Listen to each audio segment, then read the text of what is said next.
حضرت ابن عباس فرماتے ہیں رضی اللہ تعالی عنہ، کنت خلف النبی یوما صلی اللہ علیہ وسلم، ایک دن میں حضور کے پیچھے تھا۔ اب پیچھے ہونے سے کیا مراد ہے؟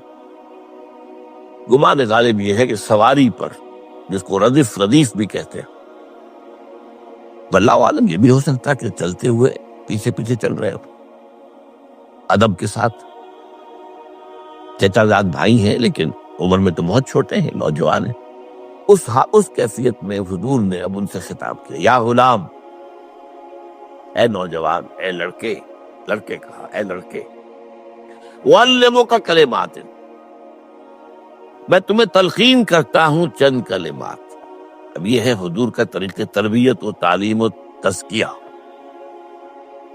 وہاں کوئی مدرسے نہیں تھے، وہاں کوئی درس کی محفلیں تو نہیں ہوتی تھی، محفل تو ایک ہی ہوتی تھی ہفتے میں، اور وہ جمعے کا اجتماع ہے۔ باقی حضور کی صحبت ہے، فجر کی نماز کے بعد بھی آپ بیٹھے ہیں، صحابہ بھی بیٹھ گئے، کچھ گفتگو ہو رہی ہے، اسی میں تربیت، اسی میں تعلیم، اسی میں تزکیہ۔ وہ علیحدہ ذکر کے حلقے جو ہے وہ ضربے مارنے کے لیے یہ تو نہیں تھے، یہ تو بات کی ایجاد ہے، میں تو سب مانتے ہیں کہ یہ بات کی ایجاد ہے، یہ مصنوع چیزیں نہیں۔ بہرحال حضور نے اے لڑکے یا اے بیٹے، جو بھی آپ اس کا ترجمہ کریں، میں تمہیں چند باتیں سکھاتا ہوں۔ مطلب کیا ہے؟ وَعَلِّمُكَ کلمات، توجہ سے سنو، غور سے سنو، حفظ جان بنا لو۔ احفظ اللہ یحفظک، پہلا کلمہ، اللہ کی حفاظت کرو، وہ تمہاری حفاظت کرے گا۔ اب اس سے مراد کیا ہے؟ عام طور پر سمجھا گیا ہے کہ اللہ کے احکام کی حفاظت کرو، کوئی حکم ٹوٹنے نہ پائے، وہ تمہاری حفاظت کرے گا۔ اور ایک مفہوم یہ بھی ہو سکتا ہے، اللہ کو اپنے دل میں محفوظ رکھو، اس کی یاد سے اس دل کو، اس خانہ قلب کو خالی نہ ہونے دو، مستحضر رکھو اللہ کو اپنے دل میں، تو اللہ تمہاری حفاظت کرے گا، اللہ تمہیں یاد رکھے گا۔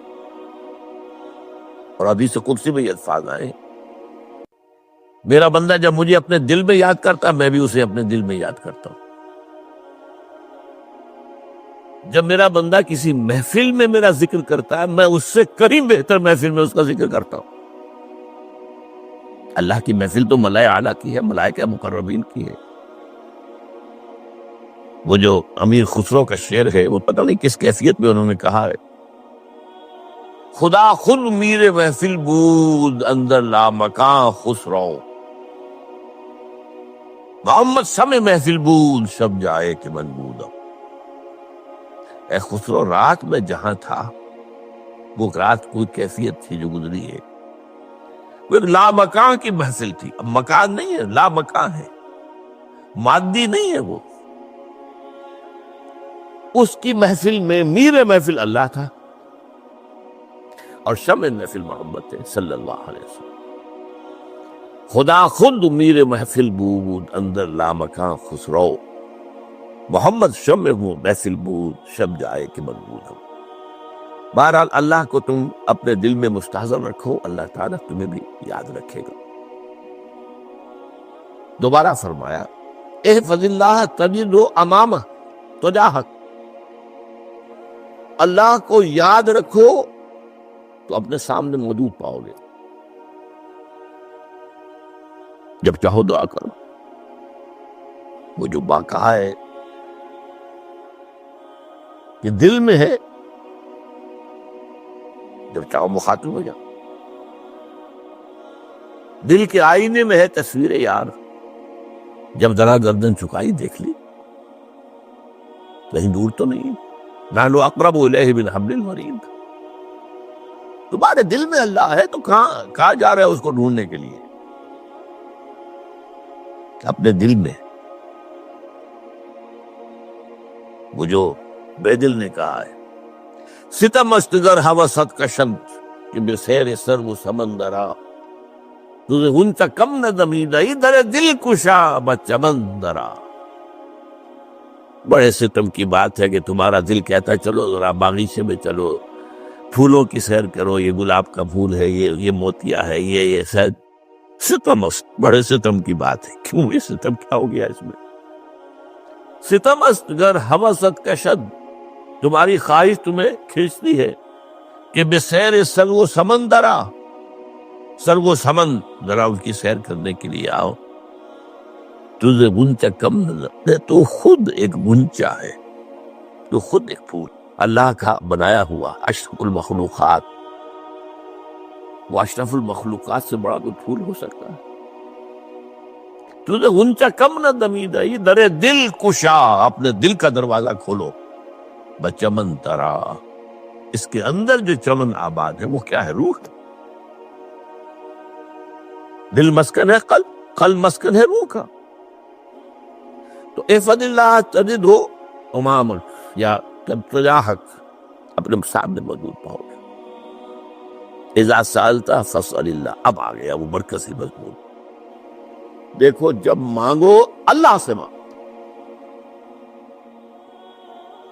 غیر اللہ کے سامنے ہاتھ دراز کرو ہی مت. ایک حدیث میں آتا، یعنی حرام نہیں ہے دنیاوی قواعد اصول قوانین کے تحت کسی سے مدد چاہنا، کوئی سوال کرنا حرام نہیں ہے. وہ تو میں نے کہا کہ اس پر اصرار آپ کریں گے تو اس میں بو پیدا ہو جائے گی، بدبو پیدا ہو جائے گی شرک کی. لیکن آپ اس سوال کریں، مدد لیں، اسی پر دنیا قائم ہے، ایک دوسرے کے ساتھ تعاون کے ساتھ. لیکن اونچا مقام کیا ہے؟ کسی سے سوال مت کرو سوائے اللہ. یہاں تک کہ جوتے باندھنے کا تسمہ تمہیں درکار ہے تو بھی کسی سے مت مانگو، اللہ سے مانگو. کیا پتہ اللہ کس کے دل میں ڈال دے اور وہ آ کے تمہیں تسمہ پیش کر دے. ہوتا ہے ایسا، بس اوقات ہوتا ہے. جو اللہ کے ساتھ لو لگا کر رکھنے والے ہیں ان کے تو ایسے واقعات ہوتے ہیں کہ دل میں ایک بات آئی اور اس کے بعد وہی بات جو ہے وہ کوئی شخص آ گیا، اس نے وہ بات پوری کر دی. کیونکہ لوگوں کے دل جو ہے وہ تو اللہ کے دو انگلیوں کے مابین چاہتا پھر دیتا. کیا پتہ اللہ کسی فرشتے کو انسانی شکل میں بھیج دے. کہتا ہے فرشتہ آتا ہے انسانی شکل میں، آپ کی تکلیف کو رفع کر دے، آپ کی ضرورت کو پورا کر دے. اسی سے مانگو، کسی اور سے مت. یہ ہے توحید کا لب لباب. یوں سمجھیے اسلام کی جڑ کیا ہے؟ ایمان. اسلام کا جو خارجی نظام عمل ہے، انفرادی اعمال ہو اجتماعی ہو، ان سب کی روح رواں کیا ہے؟ ایمان. ایک بات ہو گئی. ایمان کا خلاصہ لب لباب کیا ہے؟ ایمان باللہ. جیسے ایمان بالآخرہ بھی ہے، ایمان بالملائکہ ہے، ایمان بالانبیاء ہے، ایمان بالرسل ہے، ایمان بالکتب ہے، ایمان بالقلب ہے. لیکن اصل ایمان، اسی لیے ایمان مجمل میں آپ کو معلوم ہے کسی اور چیز کا ذکر نہیں. آمنت باللہ کما ہوا باسمائہ وصفاتہ وقبلت جمیع احکامہ اقرار باللسان وتصدیق بالقلب. یہ ایمان مجمل ہے. اجمالی طور پر ایمان اس کا نام ہے. ہاں مفصل تفصیلی طور پر آمنت باللہ وملائکتہ وکتبہ ورسلہ والیوم الآخر والقدر خیرہ وشرہ من اللہ تعالی والبعث بعد الموت. تو اسلام کی جڑ ایمان، اور اسلام کا سارا جو نظام عمل ہے، چاہے انفرادی اعمال ہو چاہے اجتماعی، ان سب کی روح رواں ایمان. اور ایمان کا خلاصہ ایمان باللہ. اور ایمان باللہ کا اصل حاصل وہ ہے جو اس حدیث میں آ رہا. اس کے دو ہیں تقاضے: عبادت صرف اسی کی، استعانت صرف اسی سے. اس لیے میں نے سورہ فاتحہ کا تذکرہ شروع میں کیا. یہ عبادت کا جوہر ہے، عبادت کا جو ہے یہ ایمان کا حاصل. عبادت صرف اس کی اور استعانت صرف اس سے. استعانت ہی میں سوال بھی آ گیا، یہ بھی مدد ہے. آپ کسی سے کوئی مدد مالی چاہ رہے ہیں یا کوئی اور مدد چاہتے ہیں، کسی کام میں مدد چاہتے ہیں، جیسے میں نے کہا تھا کہ سفارش کرانا چاہتے ہیں، بھی مدد ہے. وَإِذَا اسْتَعَنْتَ فَاسْتَعِنْ بِاللَّهِ. اور جب مدد مانگو صرف اللہ سے مانگو. اب وہ سارے الفاظ یاد کر لیے: استدعاء، استعانت، استغاثہ، یہ جو غوث اعظم سے استغاثہ کیا جاتا ہے یہ تو شرک ہے۔ استغاثہ اللہ سے، دعائی اللہ کا،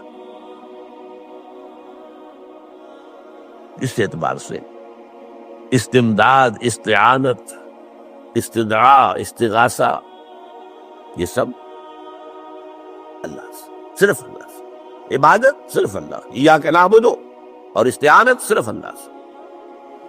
اذا سالت فاسأل اللہ واذا استعنت فاستعن باللہ واعلم۔ اب یہ جو آخری ٹکڑا آ رہا ہے، حدیث نمبر 4 تھی، وہ عبداللہ ابن مسعود رضی اللہ تعالیٰ عنہ، اس میں بھی مضمون جو آیا وہ یہاں پر دوبارہ آ رہا ہے۔ وعلم، اور اے میرے بیٹے، میرے بچے، اے عزیز، علم، جان لو، ان الامت لو اجتمعت علی ان ینفعوک بشیء، اگر سب لوگ جمع ہو کر چاہیں کہ تمہیں کسی شے کا نفع پہنچا دے، کوئی فائدہ پہنچا دے، لن ینفعوک الا بشیء قد کتبہ اللہ لک، نہیں پہنچا سکتے وہ تمہیں کوئی نفع مگر صرف وہی جو تمہارے لیے اللہ نے لکھ دیا۔ پھر کیوں مانگو اس سے؟ یہ تو فعل عبث ہو گیا، بیکار بات ہو گئی، ان کے ہاتھ میں کچھ ہے ہی نہیں۔ لہذا یہ جان لو، سب لوگ مل کر چاہیں کہ تمہیں کوئی نفع پہنچا دیں، نہیں پہنچا سکتے مگر وہی کچھ جو اللہ نے تمہارے لیے اگر لکھ دیا ہے تو مل جائے گا، ورنہ نہیں۔ آپ اندازہ کیجئے کہ جو شخص اس سطح پر آ جائے اس میں کتنا استغنا ہوگا، کسی کے سامنے پیشانی رگڑے گا اپنی، کسی کے سامنے ہاتھ پھیلائے گا، کسی کے سامنے اپنی عزت نفس کو ہتھیلی پر رکھ کر پیش کرے گا۔ تم نے سوال کیا تو عزت نفس تو تم نے اس کے سامنے پیش کر دی، اب وہ چاہے تو کچھ اس کا لحاظ کر لے، چاہے تو ٹھوکر مار دے تمہاری عزت نفس۔ یہ وہ مقام ہے جب مانگو صرف اللہ سے، جب مدد طلب کرو صرف اللہ سے، اور جان لو اگر تمام لوگ جمع ہو کر تمہیں کوئی فائدہ پہنچا ہو جائے، نہیں پہنچا سکتے، الا بشیء قد کتب اللہ لک وان اجتمعوا علی ان یضروک بشیء لم یضروک الا بشیء قد کتب اللہ علیک، اگر سب مل کر چاہے تمہیں کوئی نقصان پہنچا دے، نہیں پہنچا سکتے مگر وہی کچھ جو اللہ نے تمہارے لیے لکھ دیا۔ اب بتائیے خوف کی جڑ کٹ جائے گی کہ نہیں؟ یہ جو ایمان جو ہے یہ خوف اور حزن دونوں سے نجات دلانے والی بات ہے۔ جو حقیقی مومن ہے وہ اللہ کا ولی ہے، حقیقی مومن وہ اللہ کا ولی، اور الا ان اولیاء اللہ لا خوف علیہم ولا هم يحزنون۔ یہ اولیاء اللہ کو علیحدہ مخلوق نہیں ہے، کوئی ان کے سر پہ سینگ نہیں ہوتے، انسان ہی ہوتے ہیں، لیکن حقیقی معنی میں مومن اس ان اعتبارات سے جو آج ہم پڑھ رہے ہیں، ایمان اس درجے کا پہنچ گیا تو اللہ کا ولی۔ اور لوگ کے لیے خوف کس بات کا ہوگا؟ کس سے خوف کروں؟ اس کے ہاتھ میں کچھ ہے ہی نہیں، اور اگر کچھ اللہ نے میرے لیے لکھ دیا وہ آتا رہے گا، چاہے میں لاکھ گڑ گڑاؤں اور اس کے سامنے یہ چھوڑ دے، اگر اللہ نے لکھا ہوا ہے وہ تو آئے گا، تو کاہے کو اس کے سامنے گڑ گڑانا، کاہے کو جبرسائی کرنا اس کے سامنے، اور کسی کے ہاتھ میں کچھ ہے ہی نہیں، میرا خیر ہے ہی نہیں، کاہے کو خوشامد کرو اس کی۔ اور سنیے، رفعت الاقلام، دیکھو نوجوان، قلمیں اٹھا لی گئی ہیں، وجفت الصحف، اور جو رجسٹر ہیں صحیفے ان کی سیاہی خشک ہو چکی ہے۔ یہ ہے وہ اللہ کا علم قدیم جس میں ہر شے لکھ دی گئی، اس کی قلم اٹھا لیے گئے۔ جیسے آپ کو معلوم ہے امتحان ہوتا تھا، 3 گھنٹے ختم ہو گئے، اسٹاپ رائٹنگ، بس اب قلم رک جانا چاہیے۔ وہ قلم تو تقدیر کا کاتب جو ہے وہ قلم اس کا اب اٹھا دیا گیا، اور جو صحیفے جن پر کے لکھا گیا ہے وہ خشک بھی ہو گئے۔ یہ تو روایت ہے جو امام ترمذی نے جس کو روایت کیا، یہ متن ان کا ہے جو ہم نے پڑھا ابھی، اور ان کا قول یہ ہے کہ یہ حدیث حسن صحیح ہے۔ لیکن یہی روایت اور انہی راوی سے عبداللہ ابن عباس سے رضی اللہ تعالیٰ عنہما اور بھی محدثین نے کی ہے، تو اس میں سے ایک اور متن جو ہے وہ یہاں پر امام نووی نے دے دیا۔ احفظ اللہ تجد امامک، یہ تو پہلا وہ ٹکڑا تھا، وہ تجاہک تھا، یہاں امامک ہے، مطلب ایک ہی ہے، اپنے سامنے پاؤ گے۔ اللہ کی حفاظت کرو، اللہ کو دل میں، اللہ کی یاد کو محفوظ رکھو، گویا کہ اللہ کو مستحضر رکھو۔ ذکر اللہ کے معنی کیا ہے؟ استحضار اللہ فی القلب، یہ ذکر اللہ ہے۔ جنہیں ہم ذکر سمجھ بیٹھے ہیں وہ ذکر کے ذریعے ہے۔ اقیم الصلاۃ لذکری، نماز قائم کرو میری یاد کے لیے، نماز ذریعہ ہے یاد کا۔ یہ علیحدہ بات ہے کہ آپ نے 17 رکعتیں بھی پڑھنی ہو جو عشاء کی، اور یاد آپ کو آئی نہیں کوئی، آپ تو ایک میکینیکل انداز میں جو ہے وہ اٹھک بیٹھک کر رہے ہیں، اور آپ کے زبان سے کچھ نکل رہا ہے، تو اس کا آپ کے شعور سے، دل کی گہرائی سے کوئی رابطہ ہے ہی نہیں، وہ ذکر تو نہیں ہوا۔ ہاں نماز فرض تھی، وہ ادا ہو گئی، آپ کی ایک فرض ادا ہو گئی۔ تو جنہیں ہم نے جنہیں ذکر سمجھا وہ ذرائع ذکر ہے، اللہ اللہ سبحان اللہ زبان سے، یہ تاکہ اس کے نتیجے میں وہ ذکر حاصل ہو جائے۔ استحضار اللہ فی القلب، ذکر کے معنی ہے استحضار اللہ فی القلب۔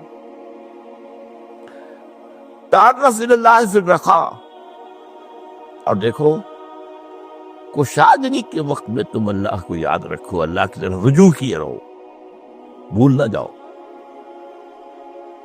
وہ نہ ہو جو کبھی کہا تھا، بہادر شاہ ظفر کے اشعار میں سے بہت زور کا شعر ہے، ظفر آدمی اس کو نہ جانیے چاہے کتنا ہی ہو فام و ذکا، جسے عیش میں یاد خدا نہ رہی، جسے تیش میں خوف خدا نہ رہا۔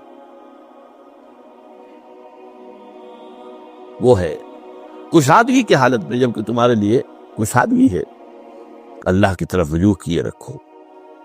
یعرف کا فی الشدہ، تو اللہ اپنی توجہ تم پر رکھے گا شدت کے وقت میں، جب تمہیں کوئی تکلیف، اس تکلیف کو تم پر آسان کر دے گا۔ تکلیف تو آنی ہے، لکھی ہوئی ہے، وہ تو آئے گی، لیکن یہ کہ اللہ تعالیٰ اس کی شدت کو، ایک ہی چیز ہے جس کو ایک انسان بہت شدت کے ساتھ محسوس کر رہا ہے، دوسرا آدمی اتنا نہیں محسوس کر رہا ہے، احساس کا معاملہ ہوگا نا۔ وہ تو اصل میں اگر انسان کی نرز کٹی ہوئی ہے تو احساس ہوگا ہی نہیں، سرس ہی نہیں ہوگا۔ تو اس اعتبار سے اللہ تعالیٰ تمہارے لیے اس شدت کی کمی کر دے۔ وَعْلَمْ أَنَّمَا أَخْطَأَكَ لَمْ يَكُنْ لِيُصِيبَكَ، اور جان لو جو چیز تم سے چھوٹ گئی ہے، رہ گئی ہے، وہ ہرگز تمہیں ملنے والی نہیں تھی۔ اب آپ نے کسی ملازمت کے لیے درخواست دی ہے، درخواستیں مانگی گئی ہیں، اپنی سی محنت کر لی، نہیں ملی ملازمت، اب آپ بیٹھے ہوئے افسوس میں، رنج میں، غم میں، فلاں نے یہ کر دیا، فلاں نے یہ کر دیا، وہ فلاں جو ہے بڑی تکڑی سفارش لے آیا تھا، فلاں نے رشوت دے دی۔ چھوڑو میں اس کو، وہ تمہارے لیے نہیں تھی۔ کاہے کو اپنے ذہن کے اندر یہ کھچڑی پکا رہے ہو بیٹھے ہوئے؟ خامخواہ آپ شاید سوء ظن میں بھی مبتلا ہو رہے ہو، کسی نے نہ رشوت دی اور آپ سمجھتے ہو کہ رشوت دی ہے اس نے۔ یہ ساری چیزیں جو ساری سیئات، ان کی جھٹکٹ ہے۔ وَعْلَمْ أَنَّمَا أَخْطَأَكَ لَمْ يَكُنْ لِيُصِيبَكَ وَمَا أَصَابَكَ، جو چیز تم پر آ گئی، لَمْ يَكُنْ لِيُخْطِئَكَ، ہو ہی نہیں سکتا تھا کہ وہ تم پر نہ آ گئی۔ یہ کر لیتا تو ہو جاتا، شاید یہ کر لیتا، میں نے ٹیکا پہلے لگوا دیا ہوتا تو یہ بات نہ ہوتی۔ بھائی وہ جو ہونا تھا وہ ہونا تھا۔ اب یہ وہ چیز ہے جس سے انسان میں کیفیت پیدا ہوتی، تسلیم و رضا۔ ہم بھی تسلیم کی خو ڈالیں گے، بے نیازی تیری عادت ہی صحیح، اے اللہ جو تو نے چاہا مجھے قبول ہے۔ اسی لیے میں نے آپ کو آیتیں سنائی سورہ تغابن کی، ما اصاب من مصیبت الا باذن اللہ، کوئی مصیبت نہیں آتی مگر اللہ کے اذن سے۔ وَمَن یؤمن باللہ یہد قلبہ، جو اللہ پر ایمان رکھتا ہو اللہ اس کے دل کو ہدایت دے دیتا ہے۔ ہدایت کس بات کی؟ تسلیم و رضا۔ ستمش گر حوست کشد کہ مثل سلو سمندرا. نہیں، یہ دوسرا شعر میں پڑھنا چاہتا تھا. سر دوستاں سلامت کہ تو خنجر آزمائی، نہ شبد نصیب دشمن کے شبد ہلا کے تیلت. اللہ تیری طرف سے ہے، مجھے قبول ہے، اور بظاہر مجھے تکلیف ہو رہی ہے، لیکن یقیناً اس میں میرا کوئی خیر ہے. یہ دیکھل خیر، تیرے ہاتھ میں تو خیر ہی خیر ہے، جو بھی تیری طرف سے آئے. سر تسلیم خم ہے جو مزاج یاد ہے. اور یہ مضمون جو ہے زیادہ بڑے پیمانے پر سورہ حدید میں آیا ہے. ما اصاب من مصیبت فی الارض ولا فی انفسکم الا فی کتاب من قبل ان نبرأہا. کوئی مصیبت نہیں آتی نہ تمہاری جانوں میں نہ زمین میں زلزلہ آ جانا، سیلاب آ جانا، کچھ اور زمین کا دھنس جانا، یا یہ ہے کہ تمہاری جانوں میں کوئی بخار ہو گیا، کوئی اور تکلیف ہو گئی، اچانک معلوم ہوا کہ ثابت جو کینسر ہے، اور کینسر بھی اب 3rd سٹیج کو پہنچ چکا ہے. لیکن جو بھی آیا ہے وہ اللہ کے علم قدیم کی کتاب میں پہلے سے لکھا ہوا. فی کتاب من قبل ان نبرأہا، یہ کتاب میں درج ہے اس سے پہلے کہ ہم اسے ظاہر کریں. اس کا نتیجہ کیا نکلنا چاہیے؟ لیکن لا تاسوا علی ما فاتکم ولا تفرحوا بما آتاکم. افسوس نہ کیا کرو جو تم سے جاتا رہے، چھوٹ جائے. کوئی عزیز فوت ہو گیا، کوئی موقع ہاتھ سے نکل گیا، ارے بھائی میں چوک گیا، بڑا موقع تھا، اب اس پر افسوس کر رہے نہیں. جو چیز لیکن لا تاسوا علی ما فاتک ولا تفرحوا بما آتاک، جو اللہ تمہیں دے دے اس پر اتراؤ مت. وما اصابک لم یکن لیخطئک واعلم ان النصر مع الصبر. کا جان لو اللہ کی مدد صبر کے ساتھ آتی ہے، جو آئے اس کی طرف سے جھیلو. زبان پر کلمہ شکوہ اور شکایت نہ آئے، اللہ سے شکایت نہ آئے.